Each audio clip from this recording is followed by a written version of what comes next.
చక్కని చందమామ కథలు. పిల్లలు, ఈరోజు చందమామ కథ ఇంటి పెత్తనం.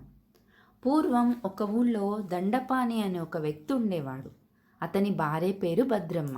అయితే వాళ్లకు నలుగురు కొడుకులు ఉండేవారు. నలుగురికి పెళ్ళిళ్ళవుతాయి. కోడళ్ళు ఇంటికొస్తారు. అయితే భద్రమ్మకు ఇంటి పెత్తనం చేయడంలో చాలా సమర్థురాలని పేరు. ఏంటంటే వాళ్ళది చాలా పెద్ద ఇల్లు, విశాలమైన వంటగది, పనివాళ్ళు ఉంటారు, అందరికీ భోజనాలు చూడాలి, వాళ్ళకి ఇంకా పొలాలు ఉండేవి. ఇవన్నిటినీ తను చక్కగా చూసుకునేదన్నమాట. అయితే తన తర్వాత తన నలుగురు కోడళ్ళలో ఎవరు ఇంటి పెత్తనం చూసుకుంటారు అనేది ఆమెకు బెంగ పట్టుకుంటుంది. ఎప్పుడు చూసినా ఇదే ఆలోచించడం చూసి దండపాని ఇంకా కోడళ్లను పరీక్షించాలి, ఎవరో ఒకరికి ఇంటి పెత్తనం అప్పగించాలి అనుకుంటాడు. అందుకని ఏం చేస్తాడంటే ఒకరోజు నలుగురు కోడళ్ళను పిలుస్తాడు. పిలిచి ఒక్కొక్క కోడలికి 5 వడ్ల గింజలు ఇస్తాడు. ఇచ్చేయమంటాడంటే, నేను తిరిగి ఇవ్వమని అడిగేదాకా జాగ్రత్తగా దాచండి అంటాడు. నలుగురు కోడళ్ళు సరే అని వెళ్ళిపోతారు. అయితే పెద్ద కోడలు ఏం ఆలోచిస్తుందంటే, ఇంటి నిండా ఎప్పుడు చూసినా ధాన్యం బస్తాలే ఉంటాయి, ఈ 5 వడ్ల గింజలను దాచేదేముంటుంది, అడిగినప్పుడు ఆ బస్తాల్లోంచి ఒక 5 గింజలు తెచ్చిస్తే అయిపోతుంది కదా అని ఆ గింజలను అవతలికి పడేస్తుంది. రెండో కోడలు కూడా ఇలానే ఆలోచిస్తుంది. కానీ ఆమె ఏం చేస్తుందంటే వాటిని పడేయకుండా వాటిని ఒలిచి గింజలు తింటుంది. మూడో కోడలు ఏం చేస్తుందంటే వాటిని జాగ్రత్తగా ఒక పొట్లంలో పెట్టి తన పెట్టెలో దాస్తుంది. ఇక 4వ కోడలి పేరు రోహిణి. ఆమె వీళ్ళందరికీ భిన్నంగా ఆలోచిస్తుంది. ఏంటంటే మామగారు ఈ గింజలను ఇచ్చారు, ఎప్పుడు అడుగుతారో తెలీదు. మామూలుగా గింజలని మనం 2 రకాలుగా వాడతాం. ఒకటి వండుకొని తినడానికి, రెండవది విత్తనాలు నాటడానికి. ఈ 5 గింజలను వండుకొని తింటే అది ఏ మూలకి సరిపోదు. కాబట్టి మామగారు ఉద్దేశము సమయం వచ్చినప్పుడు వీటిని నాటమనేమో అని అనుకుంటుంది. అయితే ఏం చేస్తుందామె, తన పుట్టింటి వారింటికి పంపిస్తుంది 5 వడ్ల గింజలని పొలంలో నాటేయమని. పుట్టింటి వాళ్ళు ఏం చేస్తారు, వాళ్ళ వడ్ల గింజలతో పాటు రోహిణి వడ్ల గింజలను కూడా నాటుతారు. ఏమవుతుంది, 5 వరి మొక్కలు వస్తాయి, పంట వస్తుంది. ఆ 5 వరి మొక్కలని కోస్తారు, కొంచెం ధాన్యం వస్తుంది. అయితే ఆ గింజల కోసం కబురు రాదు. వాళ్ళు ఏం చేస్తారు, ఆ గింజలన్నింటినీ మళ్ళీ పొలంలో చల్లుతారు. అలా 5 సంవత్సరాలు గడిచిపోతాయి.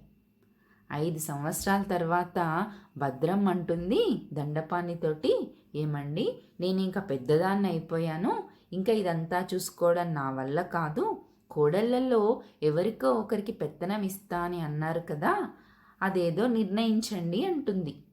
దండపాని సరే అంటాడు. అని తాను దాచమనిచ్చిన 5 వడ్ల గింజలు తిరిగి తీసుకురండి అని తన కోడళ్లకు చెప్తాడు.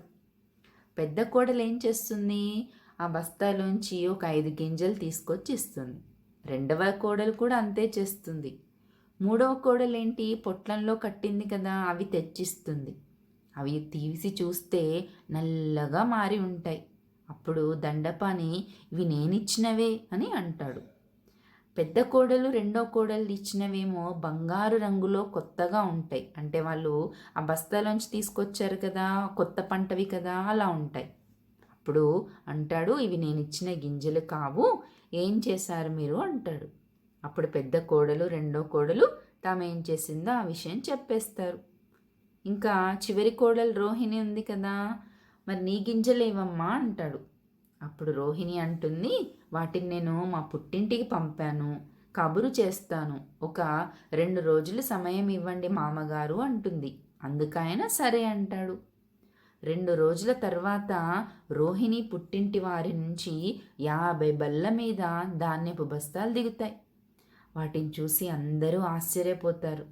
5 ఏళ్ల క్రితం ఇచ్చిన 5 గింజలు సరిగ్గా దాచడం వల్ల 50 బల్ల బస్తాల ధాన్యం తయారైంది.